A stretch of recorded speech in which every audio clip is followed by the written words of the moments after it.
ಮಾಡಿದ್ರೆ ತಕ್ಕ ಶಿಕ್ಷೆ ಅನುಭವಿಸಬೇಕು, ಸುಳ್ಳು ಸೃಷ್ಟಿಸಿದ್ರೂ ಶಿಕ್ಷೆ ಅನುಭವಿಸಲೇಬೇಕು. SIT ವಿಚಾರಣೆಯ ವೇಳೆ ಜಯಂತ್ ವೇದಾಂತ ನುಡಿದಿದ್ದಾರೆ. ತಪ್ಪು ಮಾಡಿದ್ರೆ ತಕ್ಕ ಶಿಕ್ಷೆ ಅನುಭವಿಸಬೇಕು, ಸುಳ್ಳು ಸೃಷ್ಟಿ ಮಾಡಿದ್ರೂ ಶಿಕ್ಷೆಯನ್ನ ಅನುಭವಿಸಬೇಕು. ವಿಚಾರಣೆಯ ವೇಳೆ ಜಯಂತ್ ಟಿ ವೇದಾಂತ ಬಂದು ಕೇಳೋ ಪ್ರಶ್ನೆಗೆ ಉತ್ತರ ಹೇಳ್ರಯ್ಯ ಅಂದ್ರೆ ವೇದಾಂತ, ನನಗೆ SIT ಅವರು ಹೊಡೆದಿಲ್ಲ, ದಾಖಲೆ ಇಟ್ಕೊಂಡು ಕೆಲಸ ಮಾಡ್ತಿದ್ದಾರೆ. SITಯ ಮುಂದೆ ಸುಳ್ಳು ಹೇಳಲು ಆಗಲ್ಲ. ಕರೆಕ್ಟ್ ಆಗಿ ಹೇಳಿದ್ದಾರೆ. ನನ್ನ 3 ಮೊಬೈಲ್ SIT ಸೀಸ್ ಮಾಡಿದೆ. ಯಾರ್ಯಾರು ಸಂಪರ್ಕದಲ್ಲಿದ್ರು, ಯಾರ್ಯಾರಿಗೆ ಫೋನ್ ಮಾಡ್ತಾ ಇದ್ರು, ಯಾರ್ಯಾರ ಜೊತೆ ಈ ವಿಚಾರವಾಗಿ ಮಾತನಾಡ್ತಾ ಇದ್ರು, ಮೊಬೈಲ್ಗಳನ್ನು FSLಗೂ ಕೂಡ ಕಳುಹಿಸುವ ಸಾಧ್ಯತೆ. ದೂರುದಾರ ಜಯಂತ್ರಿಂದ ಸ್ಫೋಟಕ ಹೇಳಿಕೆ. ತಪ್ಪು ಮಾಡಿದ್ರೆ ಶಿಕ್ಷೆ ಅನುಭವಿಸಲೇಬೇಕು, ಸುಳ್ಳು ವಿಚಾರಗಳನ್ನ ಸೃಷ್ಟಿ ಮಾಡಿದ್ರು ಕೂಡ ಶಿಕ್ಷೆಯನ್ನ ಅನುಭವಿಸಬೇಕು. ನನಗೆ SIT ಅವರು ಪ್ರಶ್ನೆ ಕೇಳಿದ್ರು, ನಾನು ಉತ್ತರ ಕೊಟ್ಟಿದ್ದೀನಿ. ನನ್ನ ಕೈಯಲ್ಲಿದ್ದ 3 ಮೊಬೈಲ್ಗಳನ್ನು ಕೂಡ SIT ವಶಕ್ಕೆ ಕೊಟ್ಟಿದ್ದೀನಿ. SIT ಅದನ್ನ FSL ಕಳಿಸುತ್ತೋ ಎಲ್ಲಿಗೆ ಕಳಿಸುತ್ತೋ ಐ ಡೋಂಟ್ ನೋ, ಬಟ್ ನಾನು ಸತ್ಯಕ್ಕೆ ಹತ್ತಿರವಾಗಿದ್ದೀನಿ, ನ್ಯಾಯಯುತವಾಗಿದ್ದೀನಿ. ನಾನು ಯಾವುದಕ್ಕೂ ಭಯಪಡುವುದಿಲ್ಲ.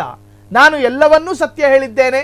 SITಯ ಮುಂದೆ ಏನೇನು ಒಬ್ಬ ಸಾಕ್ಷಿದಾರನಾಗಿ ಹೇಳಬೇಕೋ ಅವೆಲ್ಲವನ್ನೂ ಕೂಡ ನಾನು ಪಠಿಸಿದ್ದೇನೆ. ನನಗೆ SITಯ ಅವರು ನನ್ನ ಮೇಲೆ ಹೊಡೆದಿದ್ದಾರೆ ಅಂತೇಳಿ ಸಾಕಷ್ಟು ಜನ ಹೇಳ್ತಾರೆ, ಆದರೆ ಹೊಡೆದಿಲ್ಲ. ದಾಖಲೆ ಇಟ್ಕೊಂಡು ಕೆಲಸ ಮಾಡ್ತಿದ್ದಾರೆ. SITಯ ಮುಂದೆ ಸುಳ್ಳು ಹೇಳೋದಕ್ಕಾಗಲ್ಲ. ನನ್ನ 3 ಮೊಬೈಲ್ SITಯ ಅಧಿಕಾರಿಗಳ ಜೊತೆ ಇದೆ. ಮೊಬೈಲ್ಗಳನ್ನು FSLಗೆ ಕಳಿಸಿದ್ದಾರೆ. ದೂರುದಾರ ಜಯಂತ್ ಸ್ಫೋಟಕ ಹೇಳಿಕೆ. ಹೆಣಹುತ ಪ್ರಕರಣ ಮತ್ತಷ್ಟು ಸಂಚಲನಕ್ಕೆ ಕಾರಣವಾಗಿದೆ. ಸೊ ಜಯಂತ್ ಅವರು SIT ಕಚೇರಿ ಅಥವಾ SIT ವಶದಲ್ಲಿದ್ದರು.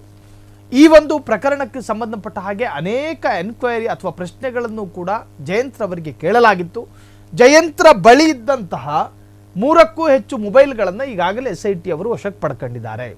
ಯಾರ್ಯಾರು ಸಂಪರ್ಕದಲ್ಲಿದ್ದರು, ಫೋನಲ್ಲಿ ಏನೇನು ಮಾತನಾಡ್ತಾ ಇದ್ರು, ಹೆಣಹುತ ಪ್ರಕರಣದ ಬಗ್ಗೆ ಏನೇನು ಮಾತನಾಡಿರಬಹುದು, ಸೆನ್ಸಿಟಿವ್ ವಿಚಾರಗಳು ಯಾವ್ಯಾವು, ಇವೆಲ್ಲವನ್ನು ಕೂಡ ಕೇಳಲಾಗಿರುತ್ತೆ. ಯಾವುದನ್ನು ಕೂಡ ಬಿಡೋ ಪ್ರಶ್ನೆ ಇಲ್ಲ SIT ಅವರು.